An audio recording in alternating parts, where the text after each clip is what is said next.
Jalan tol di Indonesia dimulai pada tahun 1978 dengan dioperasikannya Jalan Tol Jagorawi dengan sepanjang 59 km termasuk jalan akses yang menghubungkan Jakarta, Bogor, dan Ciawi.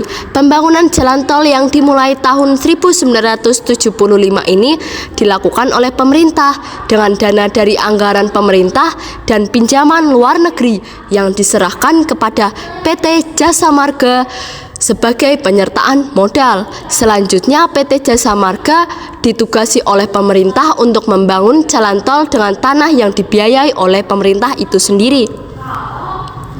Pembangunan jalan tol pada tahun 1975 berawal dari Menteri Pekerjaan Umum dan Kelistrikan, yaitu Sutami, mencetuskan mega proyek jalan raya berbayar atau jalan tol antara Jakarta Bogor.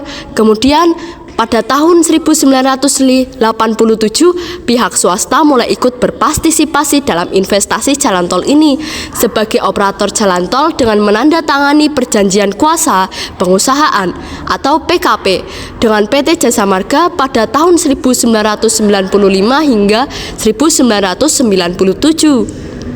Dilakukan upaya percepatan pembangunan jalan tol, namun pasalnya terhenti akibat pada waktu itu di Indonesia ekonomi melemah karena adanya krisis moneter pada Juli 1997.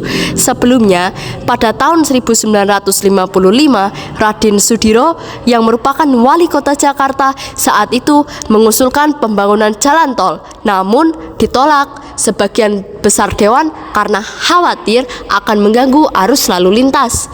Hingga tahun 2007, 553 km jalan tol telah dibangun dan dioperasikan di Indonesia.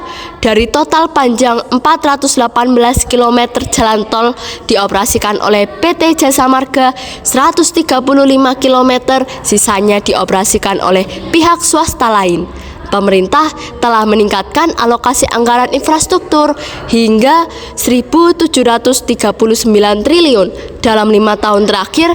Dalam 5 tahun itu pula, pemerintah telah membangun 3.194 km jalan perbatasan, 1.387 km jalan tol.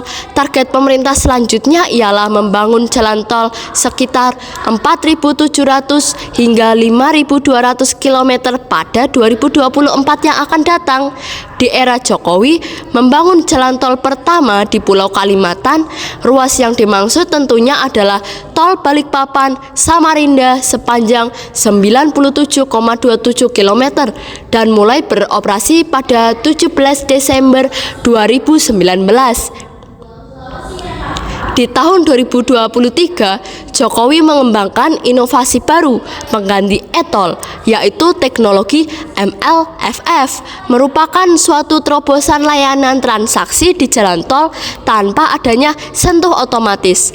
Transaksi akan terjadi lewat aplikasi cantas di smartphone menggunakan sistem server dengan teknologi Global Navigation Satellite System (GNSS). Selanjutnya, data kendaraan akan dikenahi menggunakan satelit.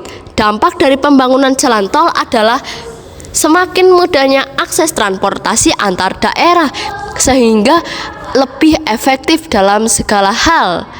Dan dampak negatifnya adalah terbukanya banyak wilayah hijau, perubahan dalam intensitas resapan air, kerusakan ekosistem, serta peningkatan polusi udara dan suara.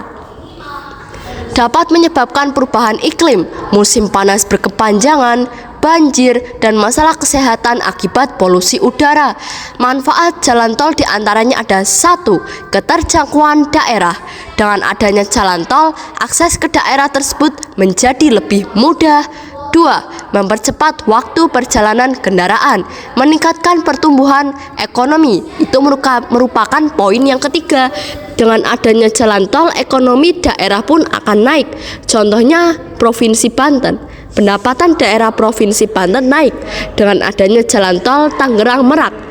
Yang keempat, membuka lapangan pekerjaan. Sudah jelas bahwa dalam pengoperasian jalan tol membutuhkan operator pergantian selama 24 jam.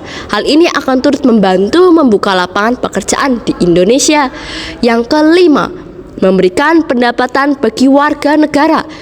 Dan bagi negara itu sendiri, para pengguna jalan tol akan membayar ketika lewat tentunya. Nah, ini merupakan manfaat jalan tol yang diantaranya sudah saya sebutkan.